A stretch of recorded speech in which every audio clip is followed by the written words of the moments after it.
जय गुरु जी, शुक्राना गुरु जी। ओम नमः शिवाय, शिव जी सदा सहाय। ओम नमः शिवाय, गुरु जी सदा सहाय। संगत जी, आप लोगों के लिए इतनी प्यारी सेवा गुरु जी के द्वारा करवाई जा रही है, शिव पुराण की सेवा। संगत जी, शिव पुराण का मतलब आप समझ रहे हो, यह पुराण वो पुराण है जिसे सुनने के बाद पिशाच जो हजारों साल से भुगत रहे अपने पापों को, कर्मों को, जो पिशाच योनि में जा चुके हैं, एक होते प्रेत, एक होते जिंद, एक होते पिशाच, जो पिशाच योनि में जा चुके हैं, उन सबको भी मुक्ति दी है उनके पापों से, सिर्फ सुनने के मात्र से, सिर्फ सुनने मात्र से। हम लोग ये सेवा करवा रहे हैं, गुरु जी हमसे ये सेवा करवा रहे हैं आप लोगों के कल्याण के लिए। तो संगत जी, इसमें जरूर आपका कल्याण है। आप पाठ को इग्नोर मत कीजिए। आंटी जी इतनी प्यारी सेवा कर रही हैं, इतनी प्यारी सेवा कर रही हैं, आप लोगों के लिए तो कर रही हैं। यह इस पाठ में पता नहीं किसका कल्याण है, तो गुरु जी ही जान सकते हैं। हम तो गुरु जी के दास हैं, हमको तो गुरु जी का मैसेज आता है कि बेटा पुत्र सेवा करो, तो हम वो सेवा कर रहे हैं। संगत जी, उसके बिना, सेवा के बिना देखो कुछ भी नहीं है। आपकी सेवा ये है कि आप शिव पुराण को सुनो, सुबह शाम इस पाठ को सुनो। जितना ज्यादा पाठ को सुनोगे ना, उतना आप कल्याण करवाओगे अपना, उतने बुरे कर्मों से मुक्ति मिलेगी। शिव पुराण के हर शब्द में एक ऐसी शक्ति है जिसकी कल्पना नहीं है। तो संगत जी, आइए पाठ को शुरू करते हैं गुरु मंत्र जाप के साथ। चैनल को सब्सक्राइब करो, बेल आइकन को प्रेस करो, और आप सभी अपनी संगत में, सभी अपने परिवार में शेयर करो। जो शिव पुराण सुनना चाहते हैं उन्हें सुनाओ, क्योंकि शिव पुराण सबसे बड़ी पुराण है। ग्रंथों में भी लिखा गया है, क्योंकि शिव पुराण एक, जिसने 7 बार शिव पुराण कर लेना, ये समझो उन्होंने अपनी 7 पीढ़ी को पार करवा लिया।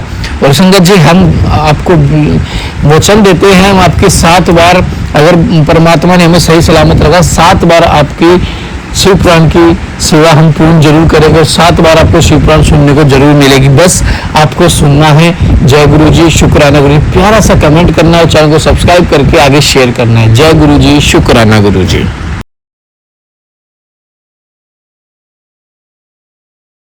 गुरु जी, शुक्राना गुरु जी, अनंतम अनंतम शुक्राना गुरु जी। गुरु महाराज जी के चरणों में शत शत नमन और प्यार भरी जय गुरु जी। संगत जी, आप सबको, और अंकित अंकल जी आपको भी जय गुरु जी, और आपके परिवार में सबको जय गुरु जी। और आपको बहुत बहुत थैंक यू, बहुत बहुत शुक्राना आपको भी। और संगत जी, आपको भी, आप जो पाठ को सुन रहे हैं, और आप पाठ सुनते जाइए, हम ये सेवा आपको देते जाएं। सुनने की, आप सुनने की सेवा रखिए, हम आपको पाठ सुनाते जाएंगे गुरु महाराज जी की आज्ञा से। संगत जी, सुनते जाइए, बस अपना कल्याण कराते जाइए। मुझसे कोई भूल, कुछ त्रुटि होती हो बोलने में या पाठ शेयर करने में, तो संगत जी मुझे माफ़ कीजिएगा। गुरु महाराज, आप ही मुझे माफ़ कीजिएगा। पता नहीं, आज मेरे एक थॉट अभी मेरे मन में आया है, एक रेमेडी है, एक जो मैंने आजकल, जैसे जो हमारे संगत परिवार में आंटी हैं, वो उनको पीसीओडी या जो यूट्रस से रिलेटेड या कोई भी प्रॉब्लम रहता है, अभी जैसे सर्दियां शुरू होंगी, तो आपने क्या करना है, एक थोड़ा सा गुड़ लेके एक बर्तन में गुड़ को मेल्ट कीजिएगा। बर्न नहीं करना है, उसको मेल्ट कीजिए स्लो फ्लेम पे, और उसमें आप जो भुने हुए छोले रहते हैं, काले चने, आप उसको डाल दीजिए और उसको आप मिक्स कीजिए। और फिर आप उसको किसी प्लेट में, स्टील की प्लेट में डाल दीजिए, और उसको आप, जैसे गच्चक होती है ये, वैसा बन जाएगा। और आपको इसको रोज़ थोड़ा थोड़ा खाना है। तो ये आपके लिए एक बहुत अच्छी रेमेडी है। जो भी वीमेन प्रॉब्लम्स जो भी होती हैं, उनमें आप ये खास थोड़ा थोड़ा रोज़ लेते रहिए, आपको फ़ायदा होगा।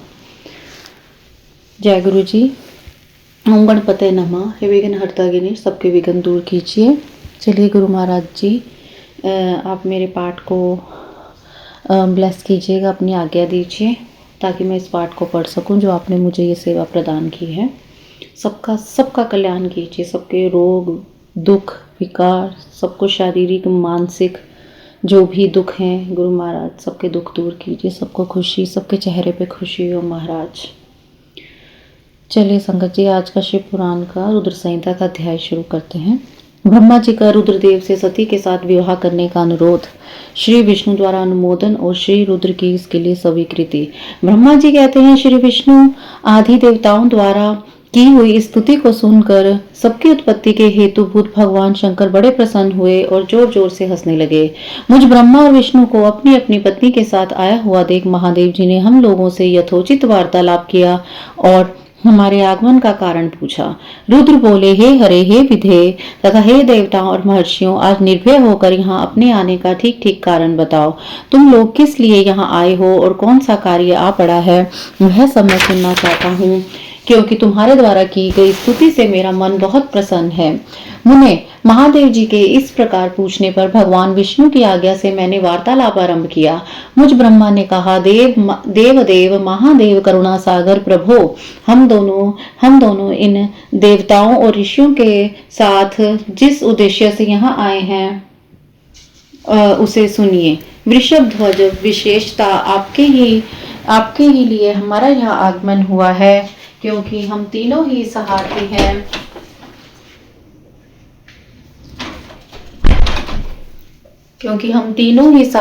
हैं। सृष्टि चक्र के संचालन रूप प्रयोजन की सिद्धि के लिए एक दूसरे के सहायक हैं। सहार्थी को सदा परस्पर यथा योग्य से हो करना चाहिए, अन्यथा यह जगत टिक नहीं सकता। महेश्वर, कुछ ऐसे असुर उत्पन्न हुए होंगे जो मेरे हाथ से मारे जाएंगे, कुछ भगवान विष्णु के और कुछ आपके हाथों नष्ट होंगे।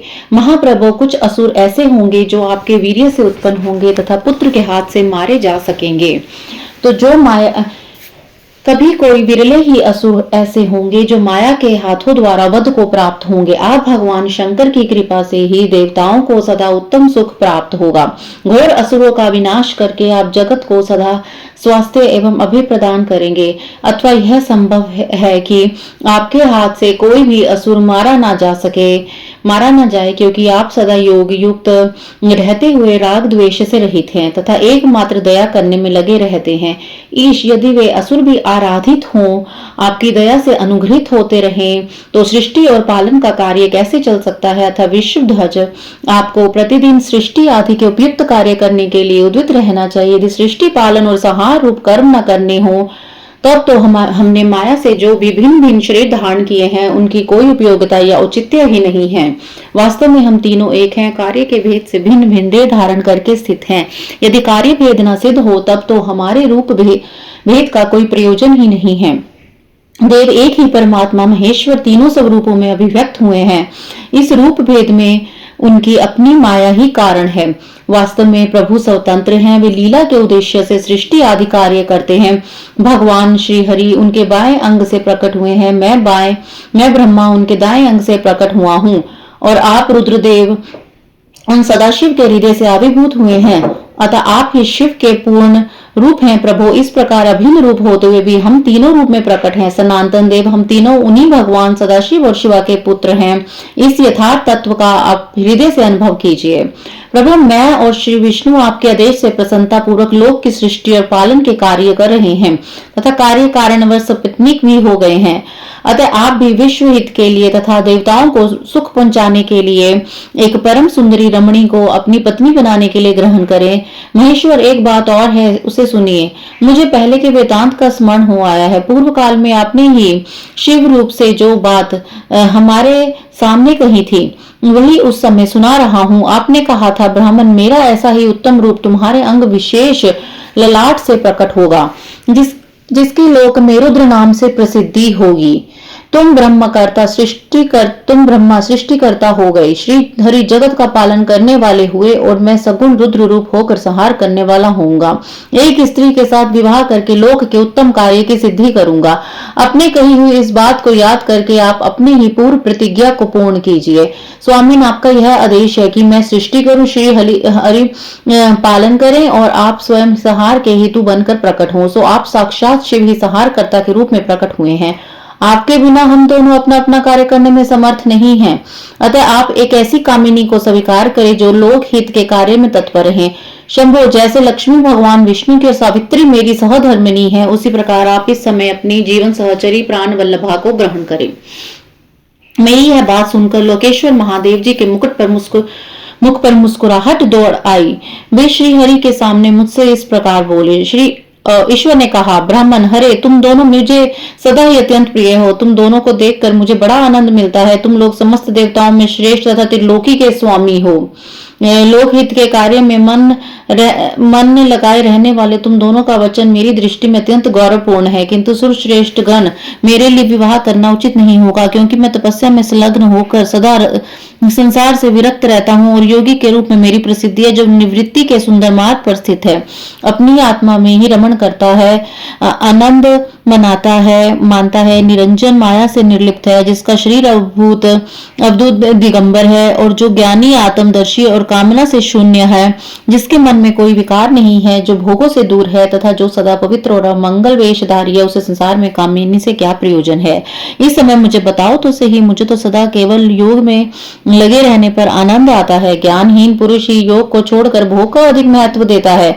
संसार में विवाह करना पराये बंधन में बंधना है, इसे बहुत बड़ा बंधन समझना चाहिए। इसलिए मैं सत्य सत्य कहता हूँ, विवाह के लिए मेरे मन में थोड़ी सी भी अभिरुचि नहीं है। आत्मा ही अपना उत्तम अर्थ या स्वार्थ है, उसका भली भांति चिंतन करने के कारण मेरी लौकिक स्वार्थ में प्रवृत्ति नहीं होती। तथापि जगत के हित के लिए तुमने जो कुछ कहा है उसे करूंगा। तुम्हारे वचन को गरिष्ठ मानकर अथवा अपनी कही हुई बात को पूर्ण करने के लिए मैं अवश्य विवाह करूंगा, क्योंकि मैं सदा भक्तों के वश में रहता हूँ। परंतु मैं जैसे नारी को प्रिय पत्नी के रूप में ग्रहण करूंगा और जैसी शर्त के साथ करूंगा उसे सुनो। हरे ब्राह्मण, मैं जो कुछ कहता हूँ वह सर्वथा उचित ही है। जो नारी मेरे तेज को विभाग पूर्वक ग्रहण कर सके, जो योगिनी तथा इच्छा अनुसार रूप धारण करने वाली हो, उसी को तुम पत्नी बनाने के लिए मुझे बताओ। जब मैं योग में तत्पर हूँ तब उसे मैं योगिनी बनकर रहना होगा, और जब मैं कामासक्त हो जाऊं तब उसे भी कामिनी के रूप में मेरे पास रहना होगा। वेदवत्ता विद्वान जिन्हें विनाशी बताते हैं, उन ज्योति स्वरूप सनातन शिव का मैं सदा चिंतन करता हूं और करता रहूंगा। ब्राह्मण, उन सदाशिव के चिंतन में जब मैं ना लगा हूं तभी उस भामिनी के साथ मैं समागम कर सकता हूं, जो मेरे शिव चिंतन में विघ्न डालने वाली होगी। वह जीवित नहीं रह सकती, उसे अपने जीवन से हाथ धोना पड़ेगा। तुम विष्णु और मैं तीनों ही ब्रह्मा स्वरूप शिव के अंशभूत हैं, अतः महाभागन हमारे लिए उनका निरंतर चिंतन करना ही उचित है। कमलासन, उनके चिंतन के लिए मैं बिना विवाह के भी रह लूंगा, किंतु उनका चिंतन छोड़कर मैं विवाह नहीं करूंगा। अतः तुम मुझे ऐसी पत्नी प्रदान करो जो सदा मेरे कर्म के अनुकूल चल सके। ब्राह्मण, उसमें भी मेरी एक और शर्त है, उसे तुम सुनो। यदि उस स्त्री का मुझ पर और मेरे वचन पर अविश्वास होगा तो मैं उसे त्याग कर दूंगा। उनकी यह बात सुनकर मैंने और श्री हरि ने मंद मुस्कान के साथ मन ही मन प्रसन्नता का अनुभव किया। फिर मैं विनम्र होकर बोला, नाथ महेश्वर प्रभु, आपने जैसी नारी की खोज आरंभ की है वैसे ही स्त्री के विषय में आपको प्रसन्नता पूर्वक कह रहा हूँ। साक्षात सदाशिव की धर्म पत्नी जो उमा है, वे ही जगत का कार्य सिद्ध करने के लिए भिन्न भिन्न रूपों में प्रकट हुई है। प्रभु, सरस्वती और लक्ष्मी ये दोनों रूप धारण करके वे पहले ही यहाँ आ चुकी है। इसमें लक्ष्मी तो श्री विष्णु की प्राण वल्लभा हो गई और सरस्वती मेरी अब हमारे लिए तीसरा रूप धारण करके प्रकट हुई है। प्रभु, लोकहित कार्य करने की इच्छा वाली देवी शिवा दक्ष पुत्री के रूप में अवतीर्ण हुई है। उनका नाम सती है। सती ही ऐसी भार्या हो सकती है जो सदा आपके लिए हितकारिणी हो। देवेश महातेजस्विनी सती आपके लिए आपको पति रूप में प्राप्त करने के लिए दृढ़ता पूर्वक कठोर व्रत का पालन करती हुई तपस्या कर रही है। महेश्वर, आप उन्हें वर देने के लिए जाइए, कृपा कीजिए और बड़ी प्रसन्नता के साथ उन्हें उनकी तपस्या के अनुरूप वर देकर उनके साथ विवाह कीजिए। शंकर भगवान विष्णु की, मेरी तथा संपूर्ण देवताओं की यही इच्छा है। आप अपनी शुभ दृष्टि से हमारी इस इच्छा को पूर्ण कीजिए, जिससे हम आदर पूर्वक इस उत्सव को देख सकें। ऐसा होने से तीनों लोकों में सुख देने वाला परम मंगल होगा और सबकी सारी चिंता मिट जाएगी, इसमें संशय नहीं है। गंतर, मेरी बात समाप्त होने पर लीला विग्रह धारण करने वाले भक्त वत्सल महेश्वर से मधुसूदन अच्युत ने इसी का समर्थन किया। तब भक्त वत्सल भगवान शिव ने हंसकर कहा, बहुत अच्छा, ऐसा ही होगा। उनके ऐसा कहने पर हम दोनों उनसे आज्ञा ले अपनी पत्नी तथा देवताओं और मुनियों के साथ अत्यंत प्रसन्न हो अपने अभिष्ट स्थान को चले गए। जय गुरु जी, शुक्राना गुरु जी। संगत जी, आज का अध्याय गुरु महाराज जी की कृपा से यहीं समाप्त होता है। बिना किसी रुकावट के गुरु महाराज जी आपने अध्याय समाप्त कराया। बहुत बहुत शुक्राना। सबका कल्याण कीजिए, सबको ब्लेस कीजिए। संगत जी, पाठ सुनते रहिए और अपने कल्याण कराते रहिए।